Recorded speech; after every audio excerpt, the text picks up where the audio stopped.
I'm remarrying this woman. My ex-husband, Tyson, announced it. Just 3 days after our divorce, he deliberately brought his new partner to wait at my parents' house to tell me. He probably wanted to see my frustrated face. His eyes sparkled with triumph as he bragged. As you can see, she's incredibly beautiful. She's kind, gentle, and comes from a prestigious family. Her dad's a CEO. She's the perfect wife. Despite not caring about my Tyson's new partner, I was curious about the woman who came all the way to his ex-wife's parents' house. When I glanced at her, she lifted her hat slightly, and our eyes met perfectly. Recognizing her face, I was momentarily stunned, but then burst into laughter. I'm Eileen Standish, a 40-year-old working in IT.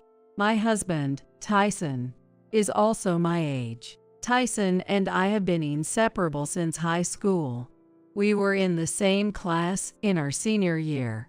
Tyson was always the cheerful one, taking on some role in every school festival or sports day, and even served as the captain of the soccer team, making him popular among both boys and girls. In contrast, I was shy, not the type to volunteer for events, and preferred reading books. Despite our differences, we ended up attending the same college and even had the same major. He bombarded me with questions when he recognized me. You're Standish, right? We're in the same college. Do we live close? What's your major? Have you made any friends? Overwhelmed by him, I was initially silent, but Tyson kept talking to me, and gradually, I opened up. Tyson has always been a bit clueless. For instance, he once said, "I got scouted. I'm thinking of joining their agency." When I looked at the business card he was holding, I found it from a dubious agency, and I asked, "Are you sure about this? I can't find anything about this agency online." To which he replied, "It's fine, but they're asking for a $5,000 membership fee, and I'm kind of strapped for cash." He was nearly caught in a clear scam. Being the responsible one, I couldn't leave him alone, and ended up taking care of him, which led him to say, "I can't live without the reliable Eileen." And I felt the same about not being able to leave him alone, so we started dating. Once we began dating, I found his enthusiasm endearing, even if it sometimes missed the mark. Maybe it tickled my maternal instincts. We both graduated from college and found jobs at different companies. Our relationship, me being the elder sister type, and Tyson with a younger brother vibe, went smoothly, and we naturally ended up getting married. We were happy. Tyson worked hard, helped around the house, and we got along well. Then came exciting news. I was pregnant. I hoped Tyson would become a bit more dependable and masculine with the pregnancy, but his attitude remained unchanged. Is dinner ready yet? I'm feeling a bit nauseous today. Can we just order delivery? Delivery? Just wait until you feel better and make us something to eat. His lack of consideration for me, a pregnant woman, was apparent. And as my belly grew, his tactless comments like, "You've really put on weight. Huh, you look like a sumo wrestler," were frequent.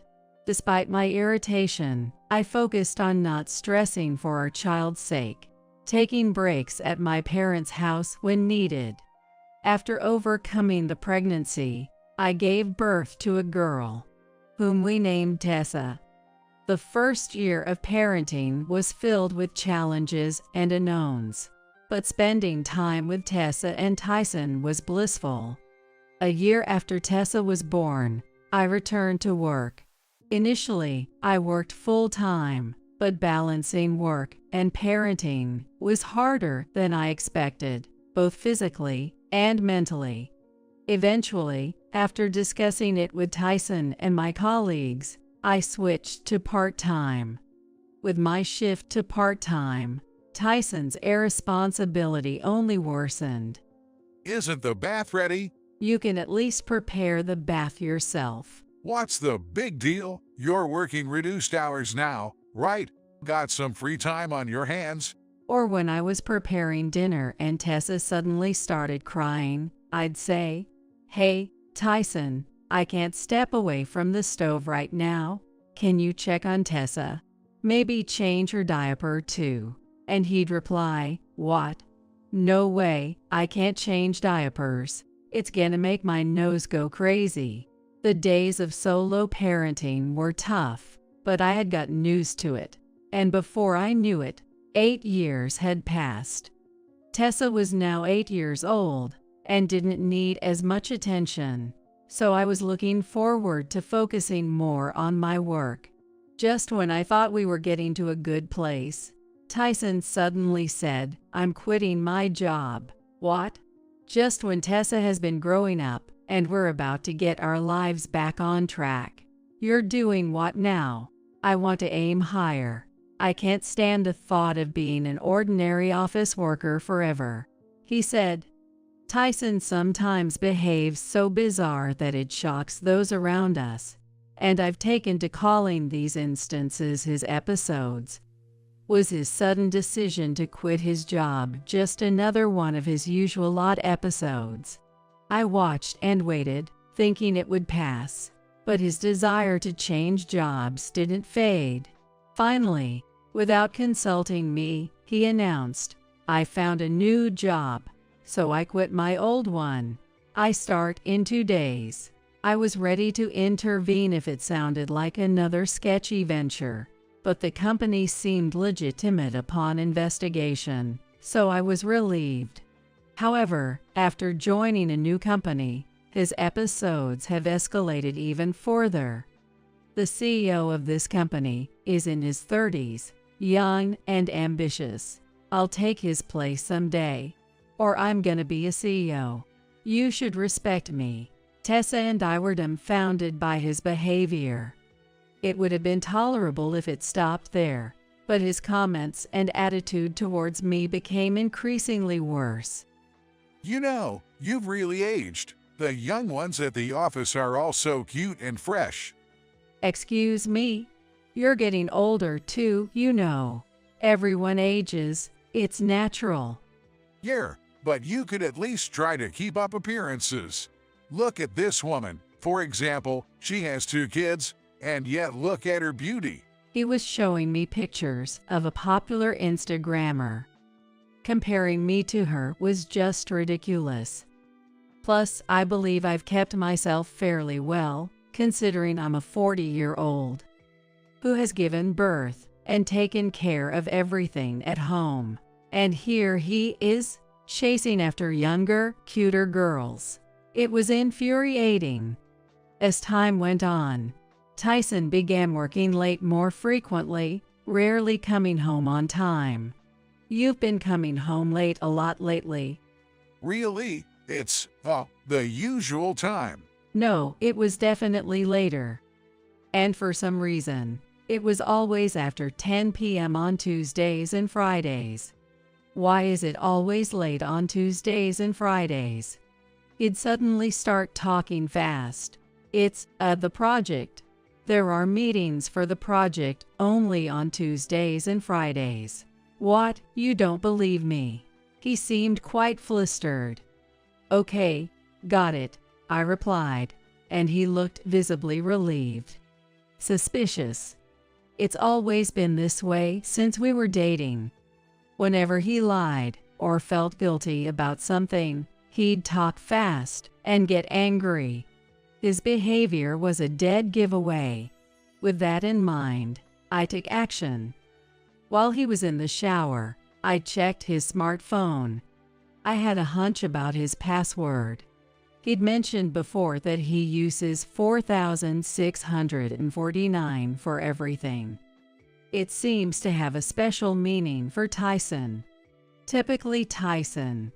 Sure enough, 4,649 unlocked his phone. I knew it. Inside, I found a trove of evidence of his affair. Messages like, "Are you free this Friday?" Can't wait to see you. Is your wife okay with you meeting me so often? She's clueless. Totally fine. Such content was found.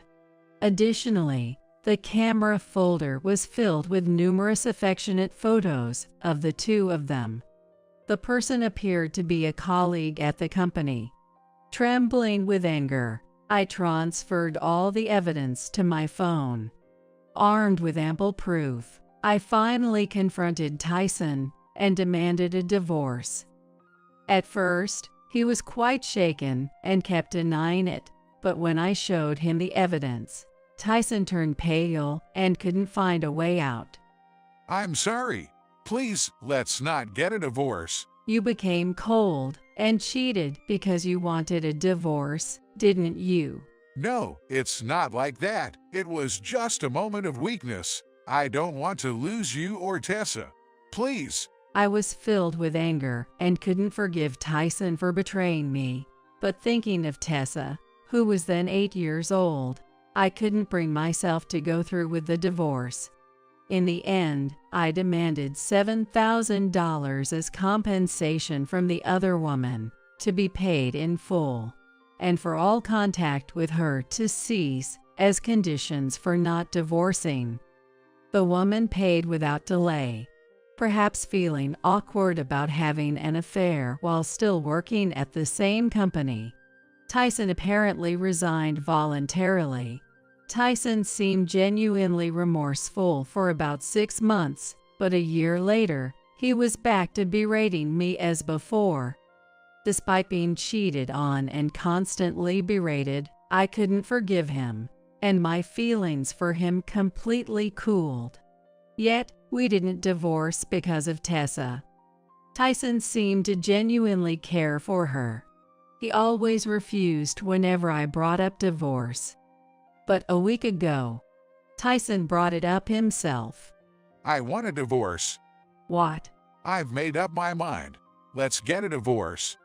We've never had a great marriage, but you've always refused to divorce. Why now? I wasn't against the idea of divorce. I was genuinely curious. I thought divorce was the best option for both of us. But Tyson had always refused, and there were many opportunities to divorce before, so why now?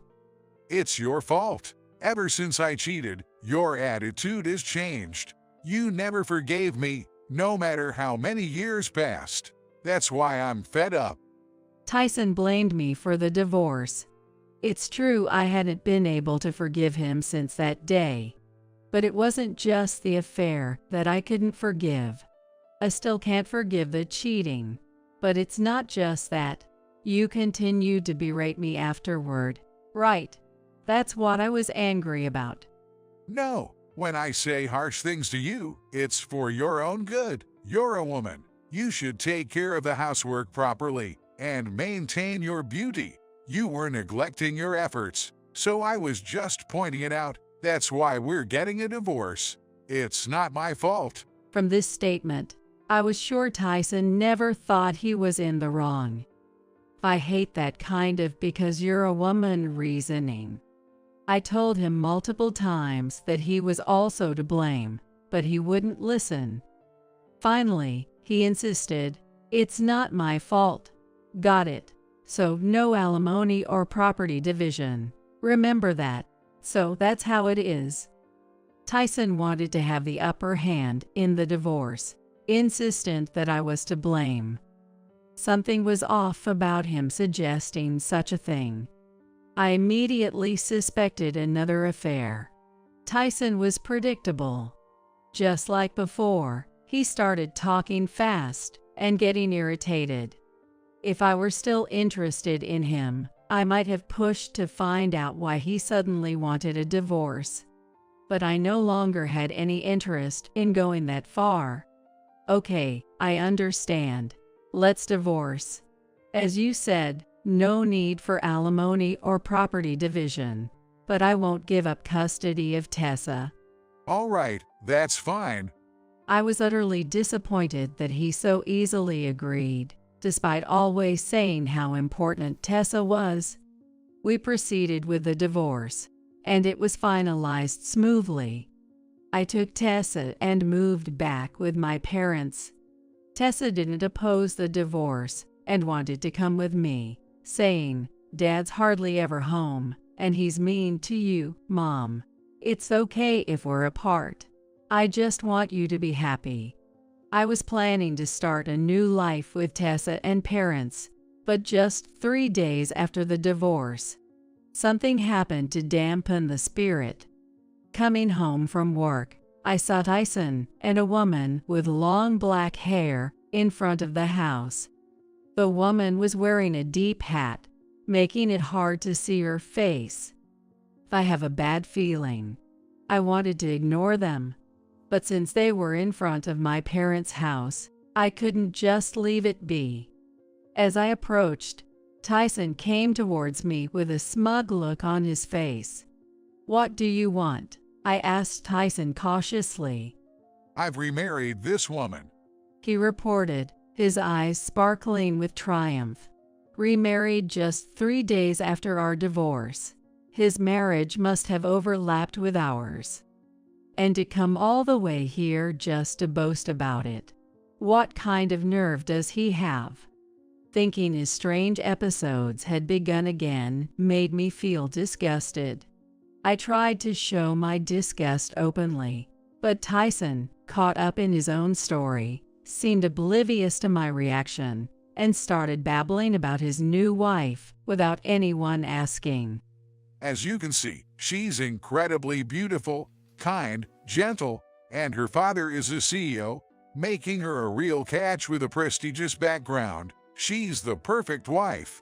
He bragged. I couldn't care less about Tyson's new wife, but I was curious about the woman who had followed him all the way to his ex-wife's parents' house. When she slightly lifted her deep hat, our eyes met perfectly. I was surprised to recognize. As the woman saw my face, it turned pale, and I couldn't help but burst into laughter. "Stop it, this is too funny." What's so funny? Because I know her very well. The easy mark you mentioned was Tyson all along. Tyson, oblivious, remarked, "An easy mark. What? You two know each other. Small world, huh?"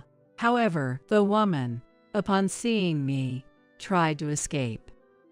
Tyson, I'm feeling a bit sick. Can we go home now?" Seemingly desperate to leave, the woman, Alice, tried to persuade Tyson to leave, but he was not budging. Alice, what's wrong all of a sudden? I had no idea you knew Eileen. He said, still smirking. Alice was trying to persuade Tyson, shaking his arm. "Let's stop, okay? Shouldn't we go home?" But Tyson showed no signs of leaving. "What kind of acquaintance are you?" he asked me, so I explained. Alice was a former co-worker at my company, where we had worked together for about 7 years. While I explained our relationship, Alice was visibly disturbed. But Tyson remained unaware, continuing to praise how perfect she was. He claimed Alice was a 29-year-old beauty, a graduate from a prestigious university, kinder and gentler than me, skilled in cooking, and a perfect wife as a CEO's daughter. Glad I divorced you. I seem to have all the luck. Sorry about that. Tyson said, dripping with sarcasm. "Well, she sounds wonderful," I responded, trying to sound supportive, but I couldn't help smirking. Tyson grew frustrated at my continued amusement rather than showing jealousy or tears. What are you smirking at this whole time? Get angry, cry, or is it because my new wife is just too perfect for words? Thought I see. He must have wanted to flaunt his new spouse to see me upset. but I felt neither envy nor regret. I had no feelings left for Tyson, and who he remarries couldn't matter less to me. The fact that his new wife was Alice was just hilariously ironic. I decided it was time to reveal Alice's true nature to Tyson. Sorry. I just couldn't believe you'd marry Alice. I bet Alice was famous at your company for being a beauty and a high achiever, right? No wonder you're shocked that such a perfect woman would marry me. Yes, she was quite famous, indeed. Alice glared at me like a demon and sent a look that screamed, "Don't say anything unnecessary, Alice. You mentioned having an affair with a married man before you left the company. And it turns out that man was Tyson. What a surprise." Alice, that's not good, spreading rumors about an affair. Tyson, who was momentarily taken aback by the revelation of his pre-divorce affair, quickly became defiant. Typical of him, thinking he couldn't be sued for compensation now that the divorce is finalized. Since Tyson seemed so smitten with Alice, I decided to tell him more about her. Alice got promoted quickly at the company, probably because of her special relationship with the CEO. Hey, wait a minute. When was it? You loudly said during lunch break that all men are just wallets to you, and it's easy to hook them by selling your body. What? Eventually, you were fooling around with the bosses, offering promotions or asking for money, right? You were famously known as the bitch among the employees for that reason. That's a lie. You've got the wrong person. Oh, but getting involved with the CEO was a bad move, right? His wife found out about the affair, and you got sued for a hefty sum in compensation. Eventually, you got fired from the company by the CEO's wife's decision, right? Stop it. Don't keep lying. No, Tyson, dear, she just loves to lie. She's probably just jealous of us being a perfect match and making up stories. Alice was desperately trying to convince Tyson. So you're saying this is a lie even after seeing this? I said, showing them a photo on my smartphone. It was a video of Alice drunk at a company year-end party karaoke session. All men are just wallets. Wallets. Just buy some deli food, plate it, and they'll praise you as a great cook with their stupid taste buds. Strip a little and they immediately open their wallets. I might even pay off my debt with this. Alice is seen holding a microphone, clearly enjoying herself. Where's the gentle nature in that? Alice, all the meals you've been making, they were all deli food. And what's this about debt? What do you mean? Yes, Alice had significant debt incurred from paying off compensation for her numerous affairs with married men. Panicked Tyson demanded explanations, but Alice fell silent. Oh, and Alice isn't 29, by the way. She's 2 years younger than me, so she's 38. Alice had also lied about her age. She does look younger, thanks to the money from men spent on Botox and cosmetic surgeries, but claiming to be 29 was a stretch. Tyson's lack of judgment in women is truly laughable. Oh, and she's not a CEO's daughter. Her dad works in a factory. So that's why you were so adamant about not meeting your family. It was all lies. Alice, was there anything true in what you told me? Tyson, red-faced with anger, lashed out at Alice. I'm sorry. It's astounding how much she lied. Tyson's obliviousness to all these lies is bewildering.